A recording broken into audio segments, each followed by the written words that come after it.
I should say, this is Red Jenkins. Ah. 82 years old. What Hey, a 80 wonderful age. And I met Bill Staton when I was probably 15 or 16, and he was a big influence on my life, and I always had the utmost respect for him. He told me one day, he said, I need somebody to work over in my Weenie Beenie over in Green Valley. And I said, okay, what's it pay? And I forget what the pay was, a couple dollars an hour, which was good money. He paid me well. Back in those days, that was good money. And he took me in there and he showed me how to make a BLT, what to put on first, the lettuce on first or the tomato on first, and how you put the bacon on. He showed me how to go on the grill and to put chili and mustard and onions on a hot dog. He showed me how to make a hamburger he took me through the whole thing. And then he said to me, do you know everything now? I said, yeah, I think so. And Dexter, his brother, was the grill man. So I was in good hands, but Bill looked at me and he said, now, he said, I've known you for a while. He said, I know what you're about. And so I want to tell you one thing. He said, don't steal from me. He said, I got too many guys stealing from me already. He said, I don't care what you eat. You can eat as much as you want, but don't take anything out of the cash register. And I never did. But I ate his ass out of house and home. I tell you, when I was a little flea when I started working over there. I was like in the summer before I was going to college, or in the summer before my senior in high school. Yeah, summer before I went to college. And I'd drink 2 milkshakes a day, eat 2 or 3 chili dogs, a couple of hamburgers. I mean, it was expensive to keep me on the payroll because of what I ate, but I never did, and I never would take a dime from him. I wouldn't steal from anybody, but especially him, because I know there were guys that worked there. They would put a dollar in their pocket here and there, and that's you shouldn't have to hire people like that don't want to do a day's work. You realize you're being paid fairly decently, But Dexter, his brother, was a great guy to work with. He was a hell of a grill man. He taught me how to use the grill, and we'd open up at 6 in the morning, and the black guys from up in Green Valley who'd been out shooting dice all night or whatever, they'd come up there and they'd say, Little Red, I want one of those half smokes with mayonnaise and onions and a big orange soda. Now, this is at 6:15 in the morning. They're going to put that in their stomach. Must have been made of cast iron. I couldn't have done it, but they did. And when I worked over there, it was all fun and games. I mean, Dexter, he was a funny guy, big guy, funny. One day, a big black Cadillac pulled up in front of the Weenie Beenie. He said, take care of the grill, Red. I got to go out here and talk to this guy. It was J. Willard Marriott, the owner of all the Marriotts and all the hotels and all everything. Apparently, he had been so impressed with Dexter as a chef and a restaurant manager in one of his restaurants that they sat out there and talked for 2 hours. Dexter came back in. I said, well, who was that? He said, that's J. Willard Marriott. He wants me to come back to the hot shop. Apparently, Dexter had worked for him before. And I said, are you going to do it? He said, I don't know. Well, I think he did. And that's when Jack came in. And Jack was good to work with. Jack was a good man. I'm not sure if Jack's even still living now. He's probably kicked the bucket. But he and I would go out occasionally after things, but I won't put what we did on tape, so that might not be good. But Jack was a handsome guy who did love the ladies. Now, I don't know if he was married or whatever, but there were some women that came around to say hello, No, but I think that one night Bill would have been proud of me. I don't think he was there, but I was teaching at Annandale High School. It was like my second year, and I'd given up pool because I had a young son and just couldn't be out playing pool all the time. But it was a struggle financially for us because I believe my pay for Fairfax County as a teacher was $242 a month, and our bills were $259. We were $17 in the hole with paying $82 rent for an apartment and $25 a week for groceries and utilities. We were always in the hole, so I always had to borrow against my coaching supplement for football and basketball. But took my wife and son to the beach, and I'd asked the principal at Annandale, said, could I be absent from the in-service training? I don't really need that, Mr. Buckley. He said, no, we have in-service training and you'll be here. So I had to come back up. I had to leave them down the beach and come back up for the week. Well, I didn't have anything to do, so I decided to go out to Delray to the pool room just to see what was going on out there. Jimmy Lyles had closed by then. And I walked in, and this guy, I recognized him. He was an Alexandria bondsman who later was on the city council. He was a heavy-set guy, and he was playing some young kid, and he was yucking it up and laughing, and he took all the kids' money. He said, anybody else in here want to play? And I hadn't touched a stick in a year. So I said, I'll play you a few. And I think I had like $20 in my pocket.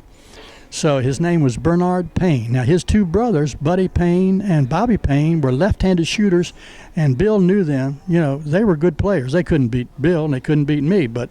And if they'd have been there, their brother would have never lost his money. But he had a big roll that would choke an elephant in his pocket. And so we start playing. He wins the first two games. Now I'm down to like my last $5. And so I fortunately won the next one, and then the next one, and got it going. And then I realized that he was just a mediocre player, and I had to cozy him along. So we go along a while, and he said, you want to up the bet? Oh, okay, I'll up the bet. You know, I just hustled him. And then the word got around that there was a big game going on out in Del Rey. So, God damn it, don't you know, there was 10 people in there when we started playing, and all of a sudden there's 40 people in there. And a lot of them were regulars, pool players and hustlers, and they knew me.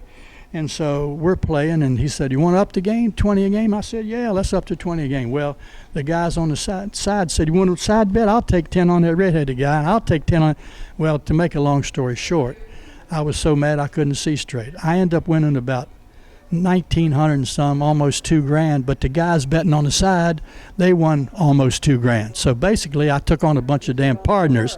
I did all the work and took on and I would have cozied him along. I'd have got every bit of that $2,000, except they knew me. If I'd have been some guy they didn't know, they wouldn't have dared bet on the side. But as it was, that $2,000 came in awful handy when you're making $242 a month. That's a good story. Yeah, but Alexandria's gone to the dogs, Gwen. There's not one pool room. Del Rey's closed, Jimmy Lyle's closed, Duck Porter's closed, the Old People's Place closed, the one that Bill, I think, beat them out of, Mike's Battalion Builders. Not a place that a guy can go play pool because times have changed. To me, the golden age of pool was in the 50s. And one more little addition to this. A guy that your dad knew very well was there that night. He was traveling through Alexandria, and he probably had a game going with Bill in a day or two. His name is Wimpy Lassiter. Wimpy Lassiter is a 3-time national champion, and I took this compliment beyond all compliments. So I got outside, and a friend of mine said, I want you to meet Wimpy Lassiter. He's the world's champion 9-ball player, and I was in awe. So I'm like 21, 22. I don't know if he played straight, but he played 9-ball. He was a hell of a 9-ball player. But we talked for about a half an hour, and he said to me, he said, Red, he said two things. He said, you might have seen me play on TV. He said, they make me play in a tuxedo. He said, I hate it.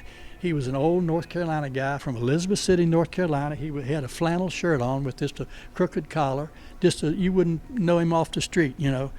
But he said, I hate playing in a tuxedo. And the second thing I want to tell you is, he said, I've played in every town in this country. And he said, I've seen a lot of pool players. He said, I think you're about the best pool playing school teacher that I've ever seen in this country. And I thought, well, that's a compliment. Well, to make a long story short, I think Wimpy's great. And I don't know, I think he's probably a little better 9-ball player than Bill, but I don't think he could beat Bill playing straight pool. I mean, one pocket, because that's Bill's game. But one of the things that I did, I gave up playing pool, except we'd be at a coaches meeting somewhere, and the guys that say, some guy down here is winning money from the coaches, they want you to come down there. And so I'd go down and win a couple hundred off somebody, you know. Just touch base. My wife liked the money. The week after I won that $2,000, Okay. yeah, there was a guy named Leo. He was the house man out there, and I went down there, and he was the only one there. So he and I started playing for $5 a game, or like 9 o'clock at night. At 6 o'clock in the morning, I can't beat him and he can't beat me. So I go across the street and get a cup of black coffee and an egg sandwich, and I came back and I called my wife and I said, call me in sick. I said, I'm in the middle of a game and I can't get out. So she called me in sick. Within an hour, I won $60 and he quit playing for $5 a game. And that's the last competitive pool I ever played where I was actively out there going for it.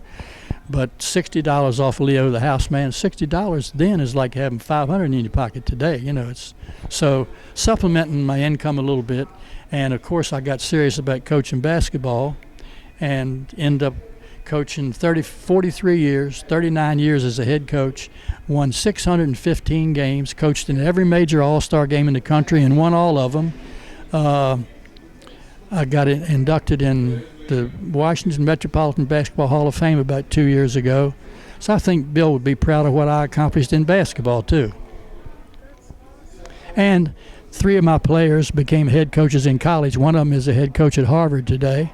He's won the Ivy League 5 years in a row.